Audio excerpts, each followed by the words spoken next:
ఇక నా వీడియో చూసేటోళ్ళందరికి గూడా నూతన సంవత్సర శుభాకాంక్షలు. ఈ వారమంతా, ఈ నెలంతా చెప్పుకుంటూనే ఉంటాం. మనం చిన్నగున్నప్పుడైతే మస్తు గ్రీటింగ్ కార్డులు, ముగ్గులేసి, ఒక చిన్న చాక్లెట్ పెట్టి ఇచ్చేటోళ్ళం. ఇక ఆ రోజులు మళ్ళా గుర్తు చేసుకుంటే మంచిగా అనిపిత్తది. ఇయాలైతే చిన్న క్లిప్పుతోని మీకైతే గుర్తు చేసుకున్నా. ఇయాల చలికాలంలో వచ్చే బఠానీ కూరతోని పన్నీరేసి మంచి రెసిపీ అయితే చేత్తానా. మళ్ళా దాబా స్టైల్ ఉంటది. ఇగో గిదే కర్రీ రోటీకి, చపాతీకి, పుల్కకు, నాన్ రోటీకి మస్తు సూపరుంటది. అయితే అది ఎట్లా చేయాలనేది ఈ వీడియోలో షేర్ చేసుకుంటా. ఫస్ట్ అయితే రెసిపీలోకి పోతానా. ఒక చిన్న ప్యాన్ పెట్టుకున్నా. పెద్ద ప్యాన్ కాదు, చిన్నదే పెట్టుకున్నా. ఇగ దాంట్లో ఒక 2-3 టేబుల్ స్పూన్ల ఆయిల్ వేసుకున్నా. ఇగ దాంట్లో మనం ముందుగానే గ్రేవీ కోసం ఒక ఉల్లిపాయనైతే పెద్దగా కడిగేసుకొని పెట్టుకున్నా. ఇగ అవ్వేసుకున్నా. పచ్చిమిర్చి అయితే కారం ఉన్నాయని చెప్పి ఒకటే వేసుకున్నా. 3 ముక్కలు చేసిన. ఇక టమాటాలు అయితే ఒక పావు కిలో వరకు వేసిన. ఇక మరి పుల్ల ఉన్న టమాటాలు అయితే ఇలా కాజేసుకోవాలి. ఇక మరి హైబ్రిడ్ టమాటాలైతే కొంచెం కాజు అనేది తక్కువనే పడుతది. ఇక్కడ మనము కొత్తిమీర కాడలు ఉంటాయి కదా! వడెత్తాం. వడేయకుండా మంచిగా గడిగే గిన్నెలో ఏసుకోవాలి. ఇక అల్లం ఒక 4 ముక్కలేసుకున్నా. వెల్లుల్లి ఒక 8 ముక్కలేసుకున్నా. బిర్యానీ ఆకు, నల్ల ఇలాచి, స్వీట్లేసుకునే తెల్ల ఇలాచీలు 2, మిరియాలు ఒక 12 ఏసుకొని మంచిగా కలుపుకుంటానా. ఇగో గిట్లా కలుపుకోవాలి. ఇవి కొద్దిగా స్మాష్ అయ్యి కొంచెం నీళ్ళు దగ్గరికి, అంటే ఇందులో ఉన్న నీళ్ళంతా దగ్గర పడే వరకు మనం ఉడికించుకుంటే సరిపోతది. ఇక మనకి ఇదైతే చల్లారిపోయింది. ఇక చల్లారే టైంలో మనమైతే ఇలా బిర్యానీ ఆకున్నది కదా! అది తీసేయాలి. మిక్సీ పడితే మంచిగుండది. మిక్సీ పట్టినా మంచిగా టేస్ట్ రాదు. కాబట్టి అది తీసేసి ఇక మిక్సీలో తీసుకుంటానా. మిక్సీలో వేసేటప్పుడు చూసుకొని వేసుకోండి. వేడిది మాత్రం వేయకండి. చిల్లి ముఖం మీద పడితే మొహం కాలుతది. ఇక కొత్త సంవత్సరాలు అన్నీ చెడే జరుగుతాయి. ఓ గట్లయితుంటది. ఇక మొత్తం అయితే మంచిగా మిక్సీ మెత్తగా పట్టుకోవాలి. ఇక ఎట్లా అంటే మెత్తగా పట్టుకోవాలి. కాజు ముక్కలు కూడా కనబడొద్దు. ఇక మళ్ళీ గదే ప్యాన్‌లో బోలు ఎక్కువ పడతాయని చెప్పి గదే ప్యాన్ క్లీన్ చేసుకొని మంచిగా ఆయిల్ వేసుకోవాలి. 2-3 టేబుల్ వేసుకోండి. ఇక మంచిగానే పడుతుంది ఆయిల్. ఇక గట్లనే కసూరి మేతి ఒక చిన్న చెంచా వేసుకోవాలి. ఇక పసుపు ఒక చెంచా, కారం ఒక 2 చెంచాలు. ఇవి వేసుకొని గ్యాస్ ఆఫ్ చేసుకొని కలుపుకోవాలి. కలర్ మంచిగా ఉండాలంటే గ్యాస్ ఆఫ్ చేయాలి.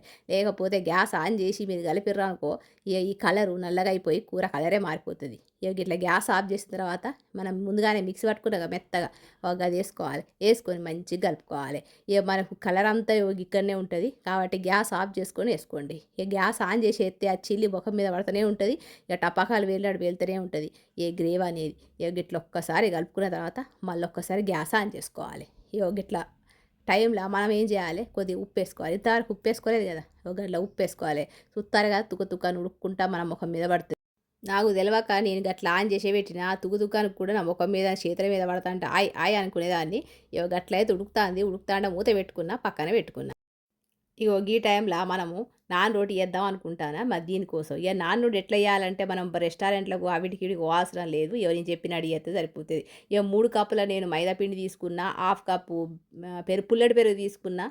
ఒక చిన్న చెంచా నేను బేకింగ్ సోడా తీసుకున్నా. ఉప్పేసుకున్నా ఒక చెంచా. చక్కెర వేసుకున్నా ఒక చెంచా.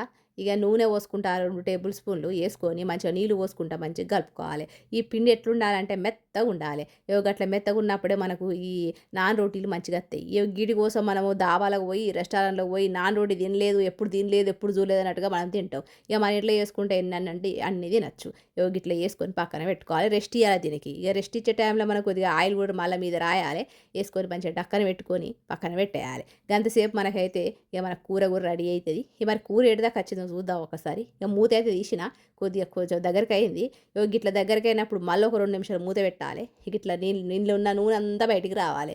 ఇక గిట్ల నూనె అంతా బయటకొచ్చిన తర్వాత మంచిగా పేస్ట్ లెక్క తయారైతది. ఇక మళ్ళా మిక్సీ పట్టుడేందో, మళ్ళా కలుపుడేందో, మళ్ళా ఈ ఆయిల్ వచ్చేదాకా వెయిట్ చేసుడేందో. ఇక కూరలంటే గిట్లుంటది. 5 నిమిషాల్లో తింటారు. తినేసి ఇక దానికి 4 వంకలు పెడతారు మనోళ్ళైతే. ఇక గిట్ల మంచిగా ఆయిల్ అంతా మీదికొచ్చింది. ఇక వచ్చిన తర్వాత మనం ముందుగానే బఠానీల సీజర్ కదా! ఒక పచ్చి బఠానీలు వేసుకుంటా. ఇక పన్నీర్ వేసుకున్నా. ఇక ఈ పన్నీర్ అయితే చిన్నప్పుడు చూసిందే లేదు. ఇంక ఇప్పుడైతే పన్నీర్ బాగానే తింటానా. గిట్లయితున్నది. ఇట్లా కలుపుకోవాలి మంచిగా. కింద నుంచి మీద దాకా, మీద నుంచి కింద దాకా మంచిగా కలుపుకోవాలి. కలుపుకొని ఇలా వేడి నీళ్ళే పోయాలి. అంటే గ్రేవీ మనకు చిక్కగా ఉన్నది కదా! ఇక ఇది కొంచెం ఉడకాలి కాబట్టి బఠానీలు, పన్నీర్ ఉడకాలంటే మనం నీళ్ళు పోయాలి. ఇక సన్న నీళ్ళు పోతే మాత్రం కూర మాత్రం పాడైతది. అందుకని చెప్పి వేడి నీళ్ళు పోసుకోవాలి. ఇక వేడి నీళ్ళు పోసుకొని మంచిగా కలుపుకోవాలి. ఇక ఉప్పు కారాలు తక్కువ ఉంటే చూసుకోవాలి. ఇక మళ్ళీ ఒకసారి మూత పెట్టుకోవాలి. మూత పెట్టుకొని మంచిగా ఉడికించుకోవాలి. గిట్ల ఆయిల్ మీదికొచ్చేదాకా ఉడికించుకోవాలి. గిట్ల చూడాలే, కలపాలే, మళ్ళా మూత పెట్టాలి. గిట్ల కలుపుతూనే ఉండాలి. లేకపోతే కింద మాడిపోయి కలర్ అంతా పాడైపోతది. ఈ కూర కలర్. గిట్ల చూత్తా అంటే కలర్ అయితే చేంజ్ అయింది. ఆయిల్ అయితే మంచిగా మీదికొచ్చింది. తుక్కు తుక్కు అని ఉడుక్కుంటా మంచిగా ఆయిల్ అయితే మీదికి కనబడుతాంది. గీ టైంలో మనం సన్నగా కడిగేసుకున్న కొత్తిమీర ఏసుకోవాలి. మంచిగా గ్రీన్ గ్రీన్ ఉంటది. ఏసుకొని మంచిగా పరాటాలు గానీ, నాన్ రోటీలు గానీ, తందూరి రోటీలు గానీ, పుల్కాలు గానీ ఏసుకొని తింటా అంటే ఇక మనకు దాబా అవసరం లేదు, ఏం అవసరం లేదు. మన ఇంట్లోనే మన దాబా స్టైల్‌లో రోటీలైతయి. కర్రీ అయితది. మరి మీకు నచ్చిందనుకుంటాను. నచ్చితే చేసుకోండి. ఎంజాయ్ చేయండి. ఉంటా మరి. నమస్తే.